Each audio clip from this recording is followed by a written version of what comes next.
苏老板，请。爹。啊，苏老板大驾光临，欢迎欢迎啊！哎，沈庄主，苏某乃是残疾之人，迟到一步，还望沈庄主海涵。哎，苏老板言重了，快快快，请入座吧，请入座吧。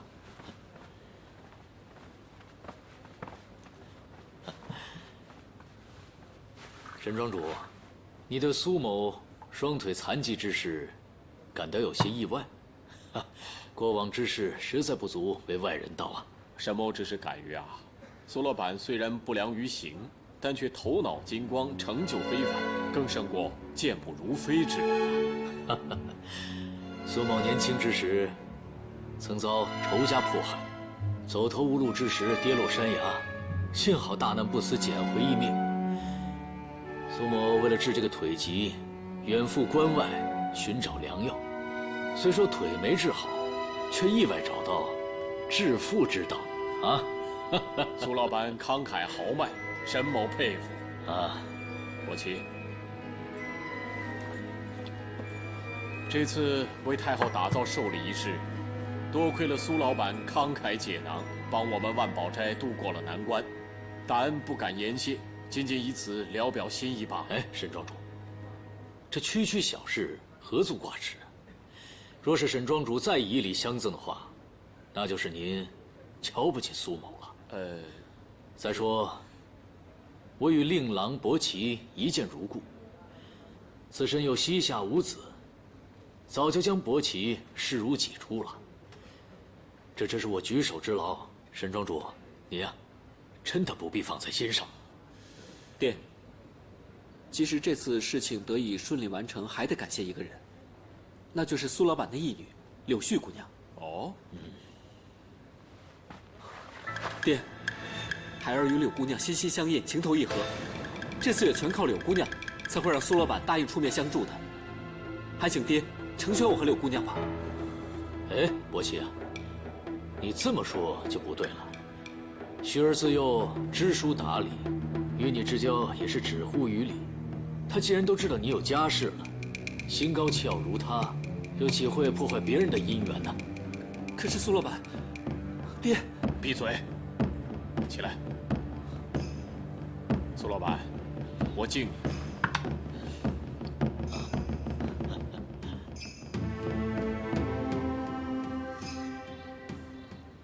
我才刚刚夸他没2天，他马上就给我丢尽了脸。明明是贪慕美色，他居然还想趁机邀功，还想在苏老板面前逼着我同意他纳妾，简直是岂有此理！我就说这孩子平时鬼心眼多，干不了什么正事。顾燕小姐，其实伯奇少爷他本质不坏，再给他一次机会，相信他会改过来的。唉，原本这一次的事情之后啊，我还以为他大有进步了，我正想把万宝斋交由他管理，现在看来啊，他根本经不起考验。管理万宝斋这么大的事，不用急着做决定啊，先看看吧。哦，对了，香萍啊，我倒觉得这位苏老板为人慷慨豪爽，而且做事又不忘回报，我倒觉得他是个值得交往的朋友啊。这样的朋友是很好啊。我今天才知道，他可是咱们江南的老乡啊。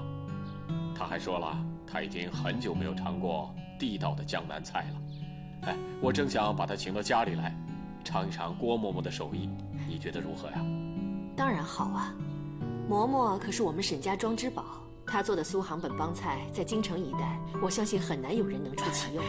小姐这么说，我还真不敢当。不过做菜是可以的，但是如果姑爷要请苏老板吃饭的话，请早点告诉我。你知道有些材料得花点时间呢。好好好。一杯热茶送给爷。不喝呀？不喝茶没事啊，写了那么久多累呀。这是人世间最好吃的猕猴桃，吃不吃爷？你尝尝，放了2天还没坏呢。我不要。不要啊？你看你不要再写了，多累啊。大家给你编好东西。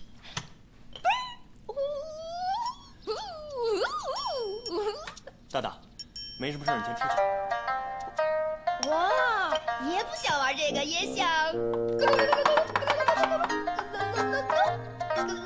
你出去。嬷嬷。出去。那我跟你熬粥去。出去吧。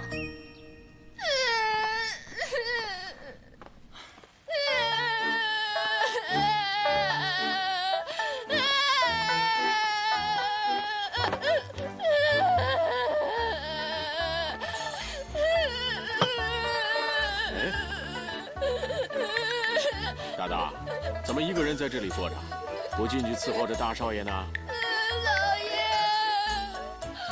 我被爷给赶出来了。他嫌我动作粗鲁，成事不足。他还说我体型太大了，站在书房把锅给挡住了。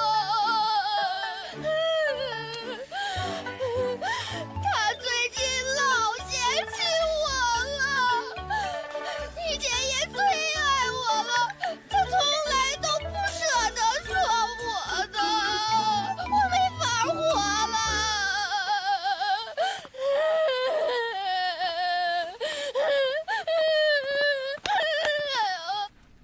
伯南呐，爹，在写些什么呀？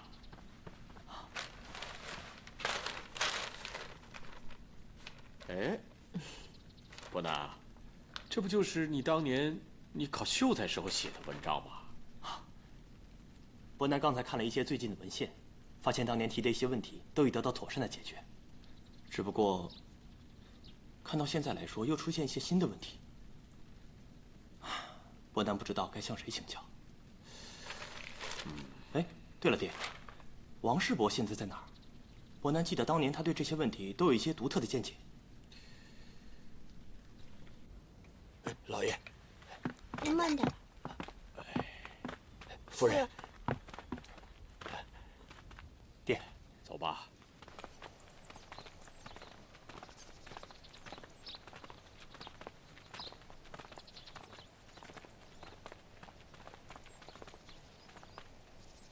爷，他是。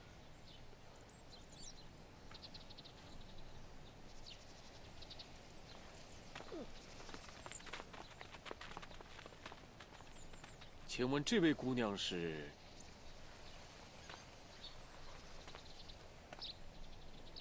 侄女王子密，向沈伯父、沈伯母请安。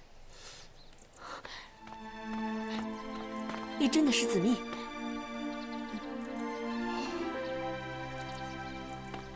老天有眼呐！老天有眼呐！老天有眼呐！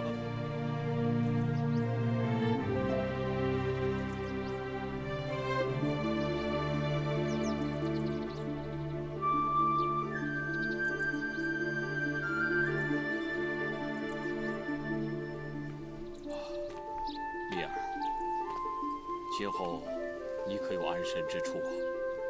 安身之处倒是有，只是安心之处却再也找不到了。想我王家10几口人，现在只剩下蜜儿一个，就算再回到以前的宅院，又有什么意思？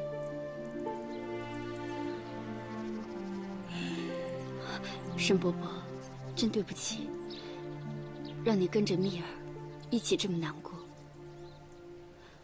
沈伯伯，你放心吧，现在蜜儿暂住在京城的一家客栈里，你不用为我担心。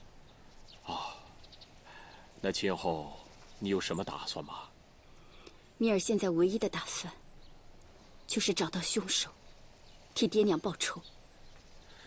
这些日子以来，蜜儿每天都去衙门，击鼓鸣冤，希望大老爷能够早点抓到凶手。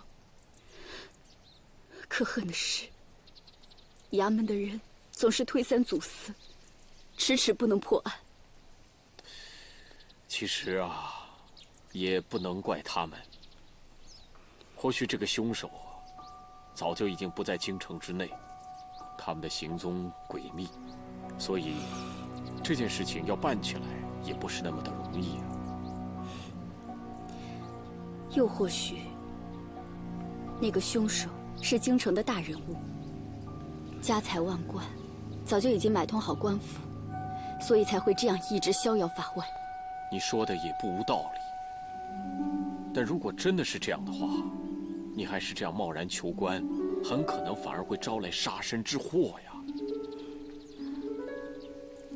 自从爹娘去世的那一天，蜜儿就将生死置之度外，恨不能早一点去见爹娘。只是大仇未报，蜜儿不能这样轻寻短见。蜜儿虽然是一介女流，但是这点危险从来都没有放在眼里过。你一个女孩子家，居然有如此的胸怀。果然呐，虎父无犬女啊。夏君啊，你生了一个好女儿啊！如果你地下有知，就该好好的保佑她，让她早日将凶手缉拿归案，也替你们王家找回公道啊！申祖光，好你个卑鄙小人，还在惺惺作态。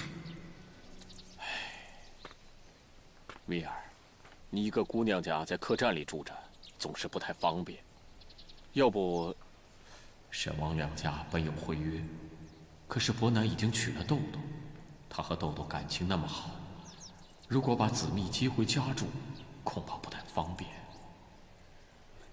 沈伯伯，蜜儿现在身带重孝，不宜去府上。等守孝期满，蜜儿一定登门拜访，去看望沈伯父、沈伯母。好，好。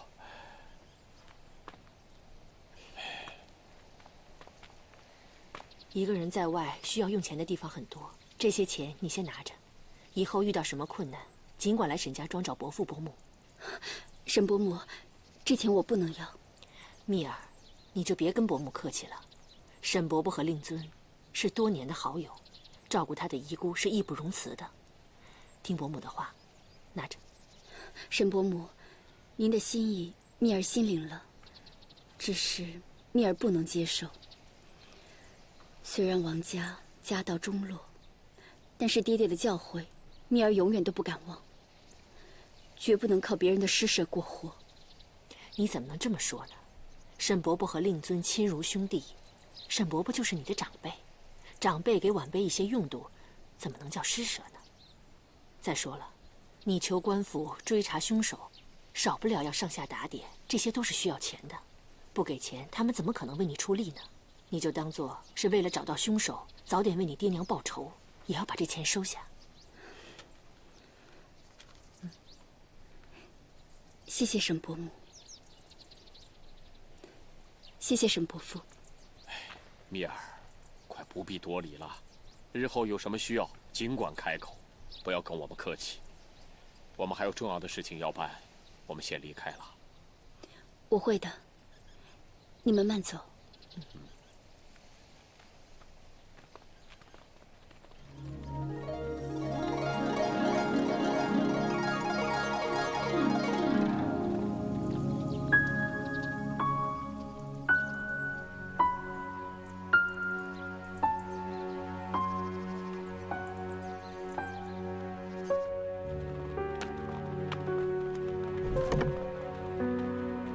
少爷，怎么这么眼熟呢？好像在哪儿见过。伯南，怎么了？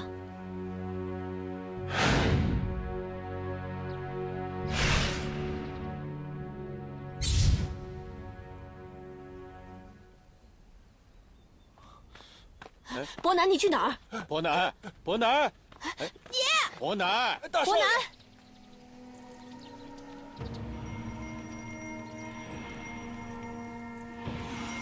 申祖光，你以为你一张银票就能洗掉你身上的血腥，洗掉你欠我王家的血债吗？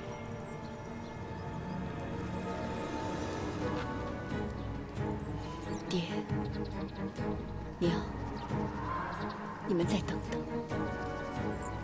蜜儿马上就可以替你们报仇了。姑娘。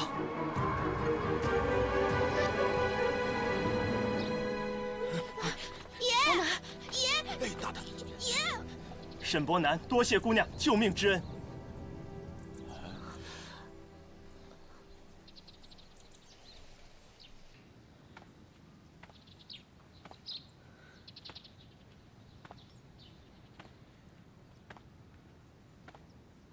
说好了不见不散，你怎么可以说话不算数呢？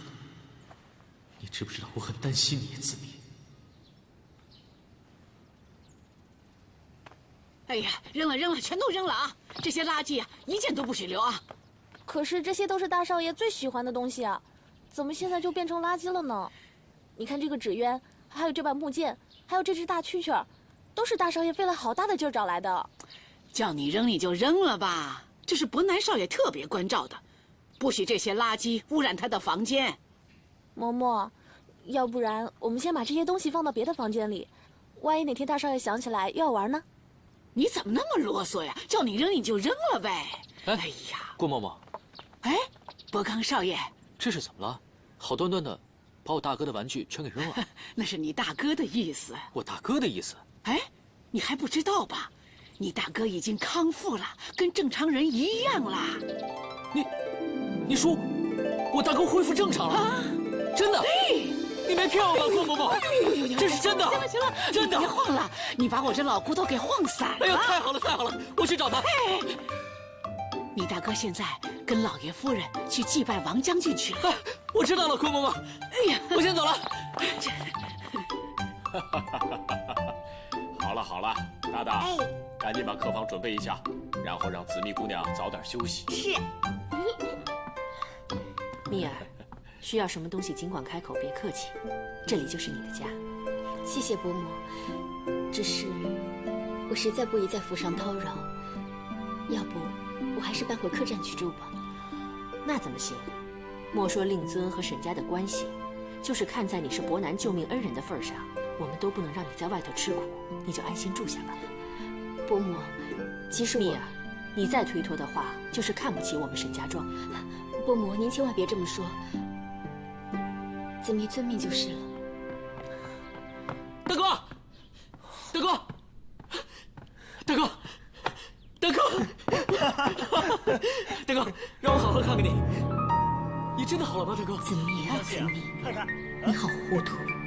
既然知道伯刚姓沈，家中又是做珠宝生意的，怎么会没有想到他就是沈祖光的儿子呢？哎，大哥，你还记得我是谁吗？啊，当然记得你了。小的时候老是跟在我的屁股后面跑，长大老是云游四海。我们沈家最不乖的就是你了。大哥，看来你真的好了，大哥。好了好了，伯刚别闹你大哥了，让他安静说会儿话。哦，哎，大哥，这次你能好得这么快，多亏了豆豆和于神医的帮忙，要不然啊……好了，你们兄弟俩有什么话别站着说，坐下来再聊嘛。啊，大哥，坐下来。来来来，子琪兄弟，子琪兄弟，你怎么会在这里啊？你可是不知道，我在客栈是左等右等啊，一直没有等到你出现。你知不知道我有多着急啊？我已经从那家客栈里搬出来了。为什么？不为什么，只是为了方便而已。对了，那些人还有没有找你麻烦啊？我看那么多人追你而去，我真的是担心你啊。我这不是好好的吗？对啊，我看到你跟我大哥都安然无恙，我高兴的都语无伦次了。伯刚啊，你们两个人认识啊？爹，我跟子琪兄弟早就认识了，我们还在江南一起杀过倭寇呢。只不过那时候子琪兄弟还是男儿装扮的。子密行走江湖，为了不必要的麻烦，所以以男儿装扮示人，不是有意欺骗沈公子的。哎，你不要老是公子长公子短的，听着别扭。哎，对了，爹，这次能找回玉石，子琪兄弟真是功不可没。要不是他引开匪徒，伯刚恐怕早就命丧黄泉了。啊？有这种事啊？啊，那这么说，他不但救了伯南，还救了伯刚，真是我们沈家的大恩人呐。你还救了我大哥，子琪兄弟，我真是没看错你，你不愧是我的生死之交。沈公子言重了。我只不过是路见不平，拔刀相助。你我萍水相逢，怎敢与你称为生死之交呢？沈伯父，沈伯母，我有些累了，想先回去早一点歇息。好啊，我带你回房间。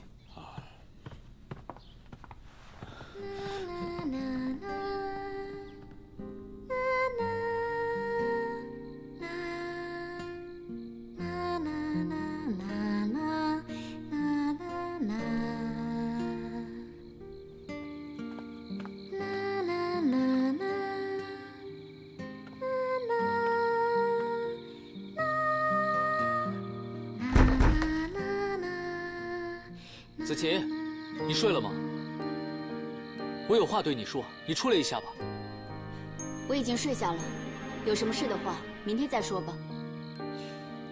子琪，我不知道为什么，我感觉你一直在躲着我。你以前不是这样的，你是不是发生什么事了？你告诉我呀，啊？还是你一直在生我的气？撞破你女儿身份是我不好，但是我真的不是故意的。或者，你还是在怪我独自丢下你一个人面对追兵？不管因为什么，我真诚地向你道歉。你让我怎么做都可以，但子琪，你千万不能不理我。子琪，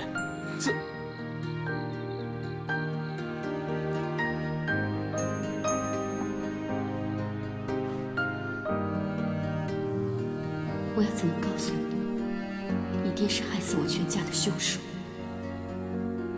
我又要怎么告诉你，我来沈家庄的目的是找你爹报仇？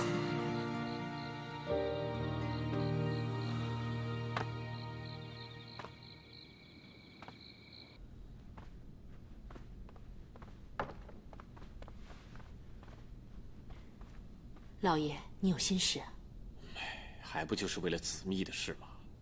我现在真不知道该如何安置子密才好啊！你是担心杀害王家的凶手会找到我们沈家庄？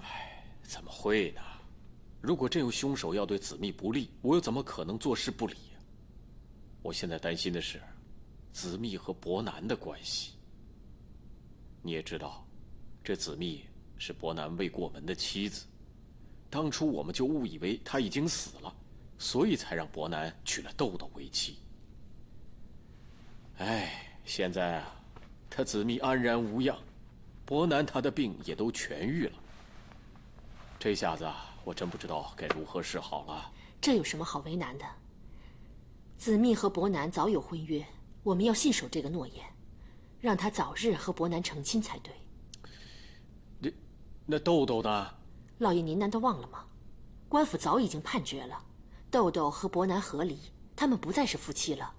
豆豆跟我们沈家庄也一点关系都没有，也就无所谓怎么办了。那怎么行啊？豆豆跟伯南的感情深厚啊，他们根本就没有想过要和离，那全是唐夫子一人的主意。再说了，这关系到豆豆的清白，而且人家豆豆是一门心思的为伯南治病，那现在病治好了，我们却要伯南跟别的女人成亲，不行，绝不行！咱们沈家绝不能做出这样忘恩负义的事来。可伯南说得清清楚楚，救他的人是子密，跟豆豆一点关系都没有。老爷，你说豆豆一心为了治好伯南，如今他人呢？我看八成是他夸下海口，又兑现不了诺言，半路上就撂挑子了。他这样弃伯南于不顾，一走了之，根本就说明他没把伯南放在心上。说来也奇怪，最近怎么突然豆豆就销声匿迹，没了踪影了呢？小平啊，你呀提醒老丁啊，明天一早让他派车到唐家去打探一下豆豆的消息啊。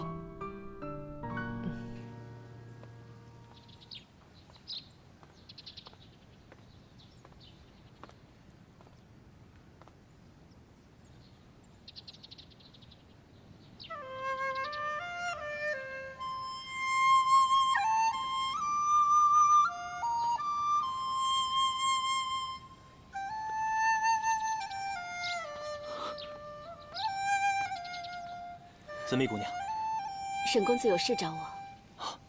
在下听说紫薇姑娘有很多王将军的手迹，就想到能不能借在下拜读一下。沈公子，屋里稍等片刻，我这就取过来。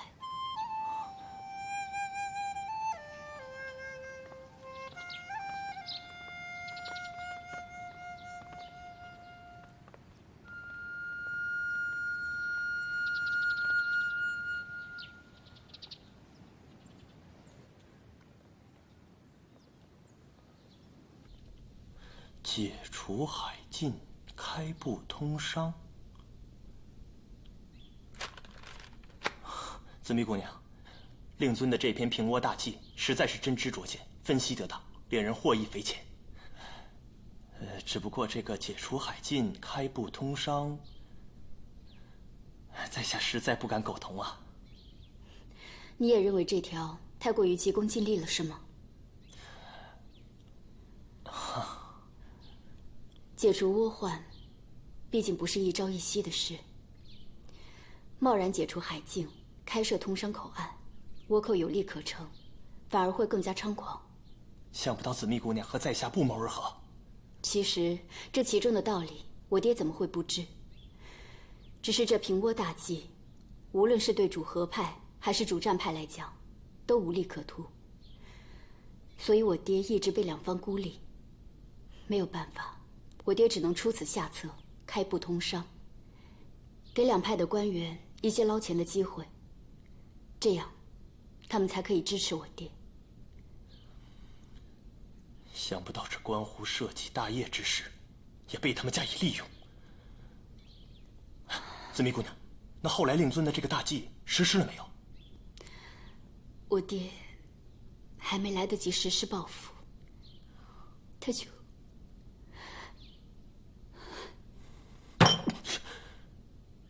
想不到我大明朝又这么白白失去一个好官，我不能手刃凶手，让他腰斩于世，引百姓唾弃。我真枉为读书人。当你知道这幕后凶手是你爹，还会这样想吗？对了，紫薇姑娘，在下还有一事请教。什么事？请说。你看。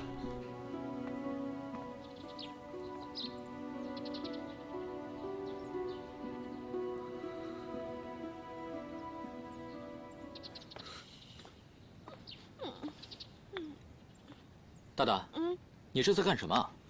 三少爷，爷不要大大的大将军了。大将军？大将军就是他。你知道抓他可不容易了，我辛辛苦苦才把他抓来的，就想送给爷，让他高兴高兴当礼物的。这个爷说了一大堆大家根本都听不懂的话，然后还说让我把这些东西都拿出来，以后再也不要再给他了。大哥他真这么说的？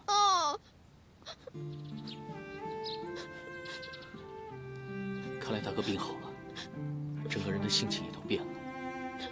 现在想一想，我真的特别怀念那时候，我们就跟大少奶奶在一起，我们放风筝，我们还逛街，我们偷吃好吃的，那时候多好啊！我怎么把豆豆给忘了？豆豆，哎，你来干什么？万全，我来找豆豆。你们沈家还嫌害太太不够啊？你给我走！万全，你别误会，我找豆豆真的有事啊。我说的话你听不明白吗？你走开！哎，万全，豆豆，哎，豆豆，满意了吗？万全，豆豆他怎么了？还不是因为你大哥！我大哥？豆豆为了救伯南，跑去魏昌侯府偷救命仙丹。前2天，有人发现他昏倒在大路上，把他送回来。王二叔说，如果再晚来一步的话，豆豆就连命都没了。万全，那你二叔说，豆豆什么时候才会醒啊？王二叔说，这次连他都无能为力了。我告诉你，如果豆豆这次有事的话，我跟你们沈家没完！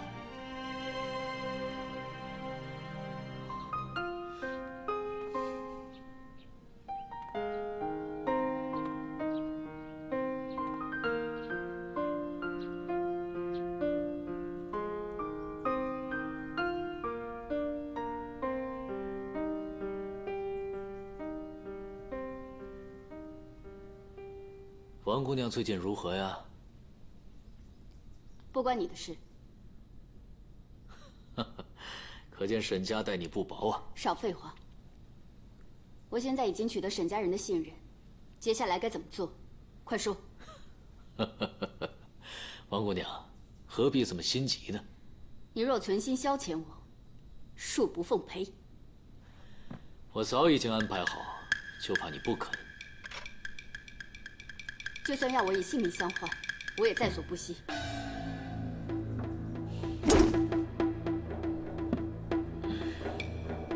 王姑娘言重了。王姑娘不但不会死，还要成就美事。我要你嫁给沈伯南。怎么，做不到？那做不到，只好前功尽弃了。我会嫁给沈伯南。你说什么？大声点，我听不到。我会嫁给沈伯南。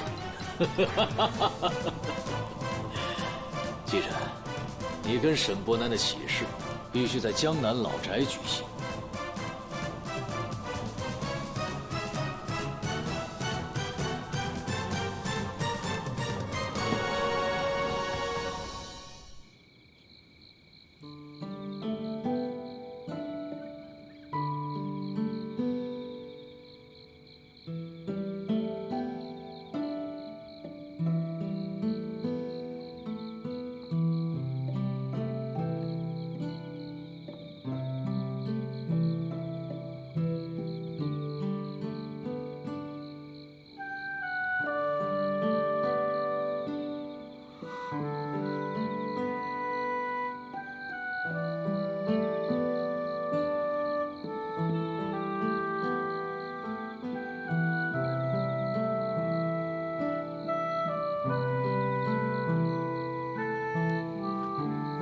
喝茶吧。来。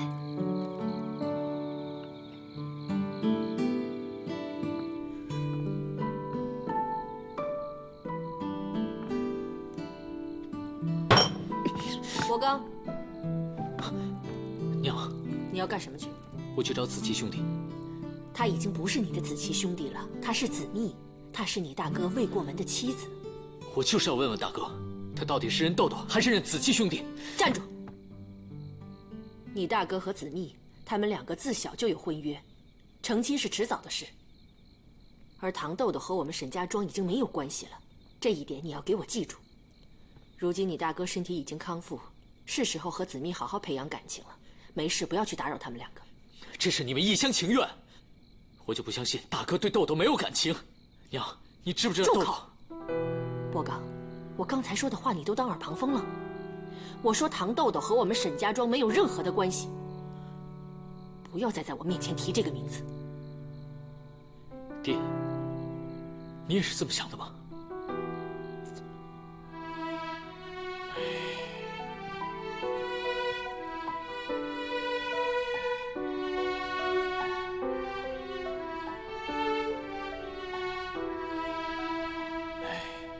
也难怪伯刚他不能接受伯南和子密呀。豆豆，他虽然喜欢胡闹，但是沈家上上下下都喜欢他的真性情，大家也都认定他就是沈家的大少奶奶。现在突然间要子密顶替他的位置，换成是谁都难以认同啊。老爷，你真的认为现在的伯南和豆豆在一起会幸福吗？豆豆是市井长大的野丫头，读书少，不懂礼节，不守规矩，整天只知道打小算盘。而子密是大家闺秀，知书达理，温柔懂事，论修养境界，豆豆都比不上她。如今我们的伯南已经不是以前那个8岁智商的小孩子了，他要的不是一个陪他疯陪他野的玩伴，他要的是一个能理解他、辅佐他、为他生儿育女、照顾家庭的妻子。我已经决定了，再过几天就向子密提亲，把2个人的婚事尽快办了，免得夜长梦多。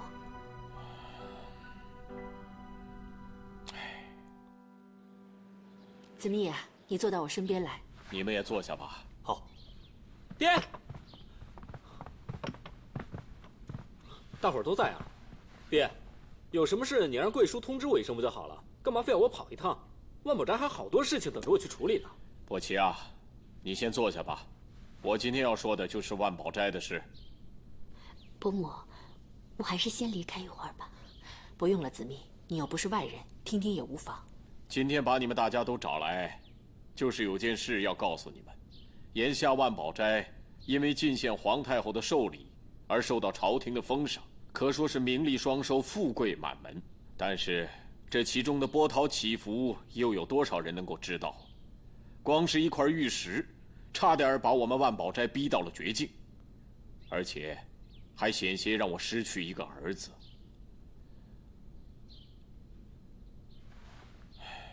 所以啊，跟朝廷打交道看似风光，但是稍有不慎就会招来大祸，落一个不得善终的下场。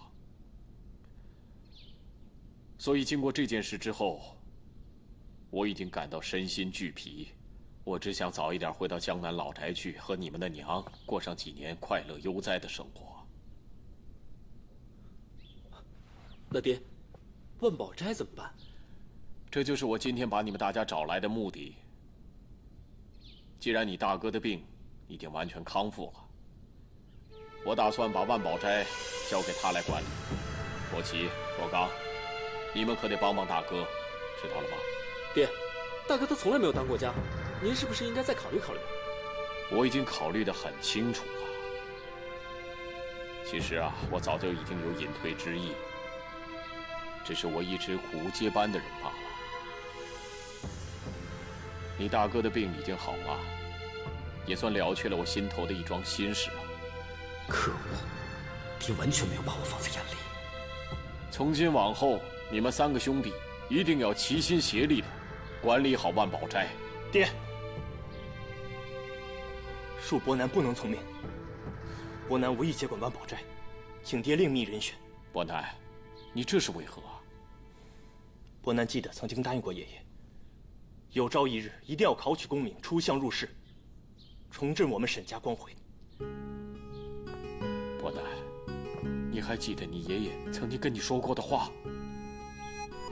爷爷曾经跟我说过，我们沈家原来是官宦之后，因为得罪了前朝官宦，所以才会家道中落。曾祖爷爷更是因为这件事情耿耿于怀，抑郁而终。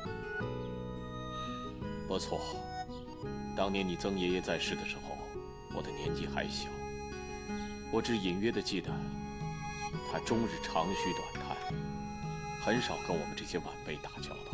爹，之前伯南因为受伤而不能完成爷爷的心愿，视为不孝。现如今未经为事，说什么我也要试一试。一来为天下苍生谋福利，二来也告慰爷爷的在天之灵。伯南，有你这句话，你爷爷死而无憾了。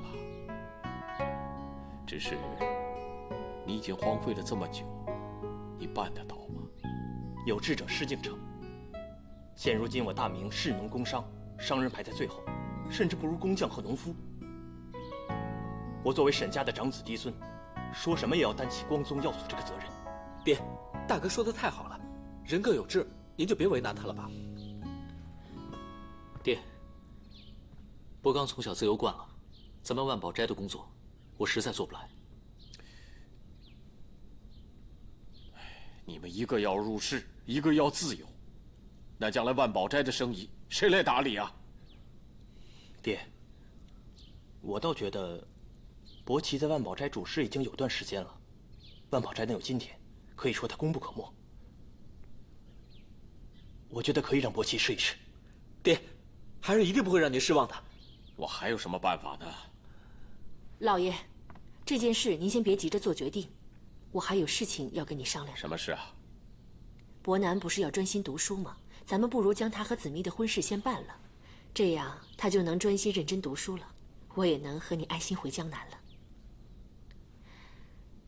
子密啊，这桩婚事是你爹生前和你沈伯伯说好的，我想你不会反对吧？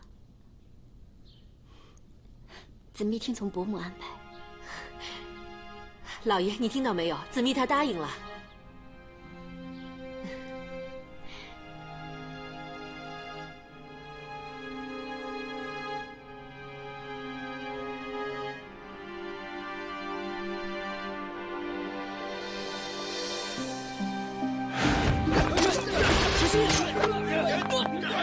沈大哥，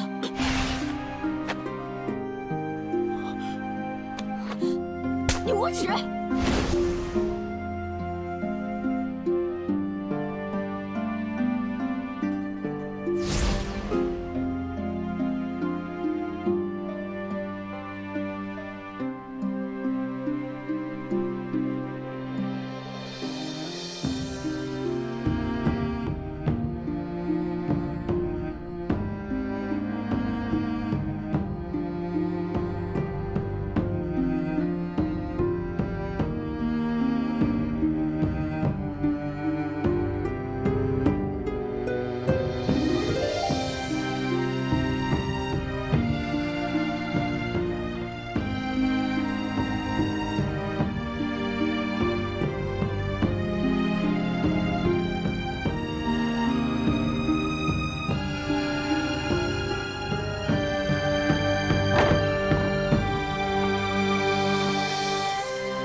三公子，这里虽然是沈家，但你这样不敲门就闯进来，实在是于理不合。